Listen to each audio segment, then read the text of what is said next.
Hi, I'm Kea McLaren. I'm a teacher and a writer, and 2.5 years ago, I had the experience of breast cancer and breast cancer treatment. And since then, sometimes people ask me about how they might be a good friend or a supportive family member to somebody going through cancer. And while I can't answer that for everybody, I can tell you what I needed and what I appreciated. When you're diagnosed, you're terrified, and your mind is just so full of noise. And so I really appreciated friends who could be with me quietly and listen. Sometimes people would try to relate to me by telling me about, someone that they knew who went through something similar.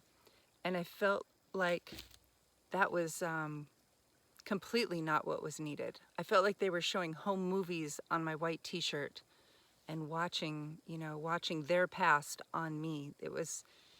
Projection is never what's needed. I guess I would say imagine that there's a hula hoop around you. And inside that hula hoop is the space of who you are. That's your autonomy. That's your soul. I wanted my friends right up to that hula hoop, right up to the line, but I didn't want them to cross it. People crossed it by wanting to fix me. And so I guess I would suggest whatever you do, don't try to fix it for anybody. You can't fix it. It's just a really rough time. So don't suggest alternative treatments if they're going conventional treatments. It's their body, they get to choose. And don't push your spiritual beliefs off onto them, or assume that they have them, or assume that whatever comforts you will comfort them. I had a dear friend tell me, "Oh, this will help you get closer to Jesus." Well, no, you don't know anything about my relationship to God. You don't get to know. No.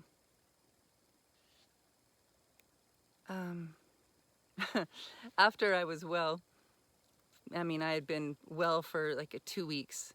I had a sweet friend say to me, "So, has anything good come out of this?"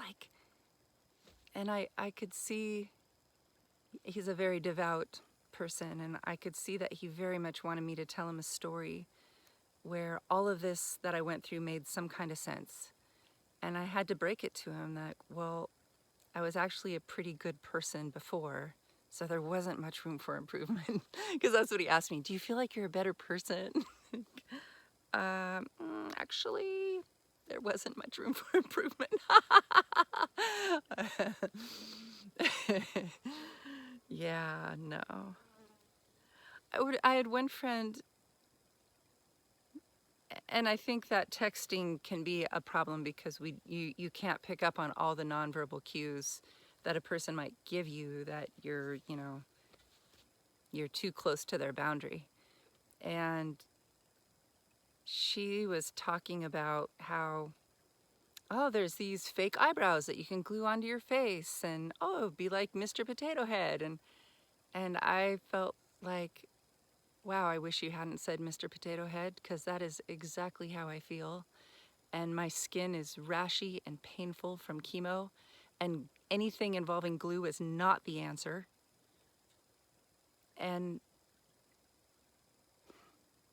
even any buy-in to the ideas of beauty that we have in our culture, that's not the answer either. Like, the answer is, it doesn't matter. The answer is, I still see you in there. I still look in your eyes and I still see you. I wanted to know that people still saw me, even when my outside appearance didn't, it wasn't how I felt on the inside. Like, chemo's an uncomfortable enough experience without making it worse. Like, here I am suffering enough, and now I'm supposed to wear stuff on my head and my face so that you can pretend it's not happening so that you can be more comfortable. Screw that. No.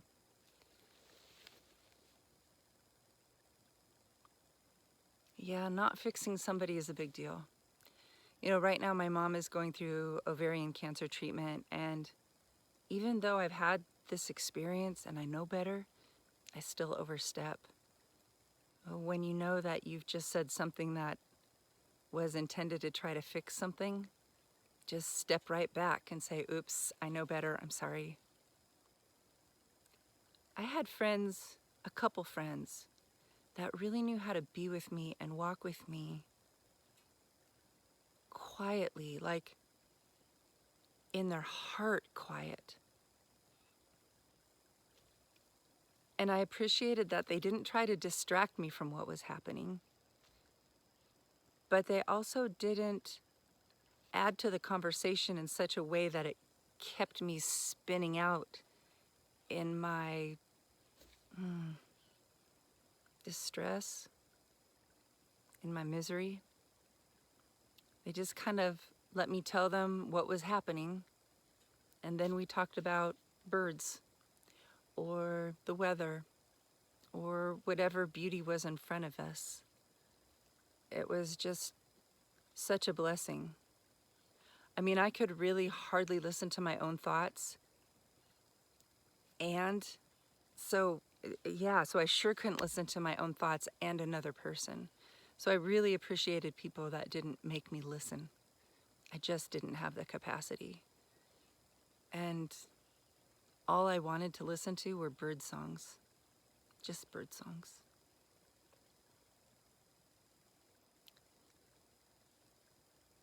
I didn't like it when people tried to joke with me. Like, I've always been somebody that has been able to laugh at everything life has thrown at me. And then here I was in this horrific set of circumstances, and there was nothing funny about it to me. And when people tried to make a joke, it really hurt my feelings. Like, man, my life is on the line and this is some joke to you? Are you kidding me? Don't do that, maybe. But there again, I think each person is different, and what was right for me isn't going to be right for everybody. Oh, you know what I really hated? I really hated when people said to me, "You got this." No, I don't. No, I don't. I just wanted to cry, like, you gotta be kidding me. I don't got this. I'm terrified. I'm terrified. I don't know if I'm gonna live or die. I don't know if I'm gonna be able to handle this treatment. I don't anything close to got this. No, shut up. Shut up.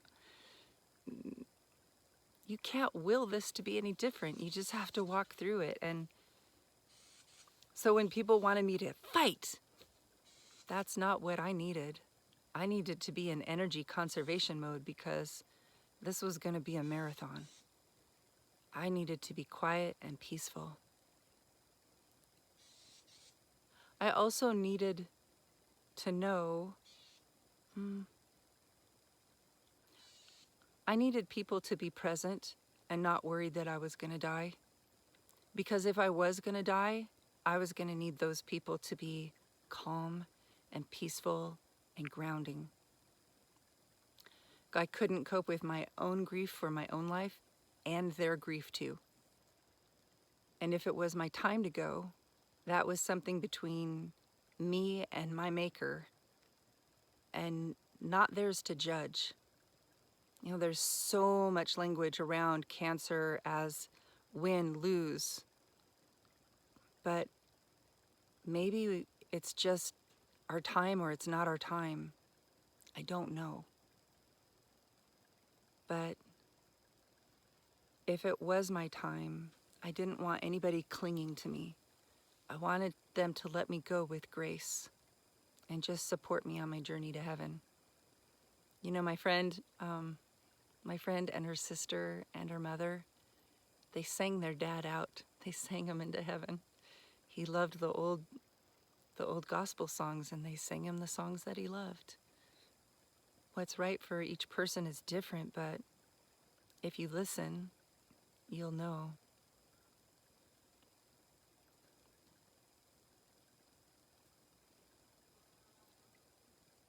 Listening is a big deal.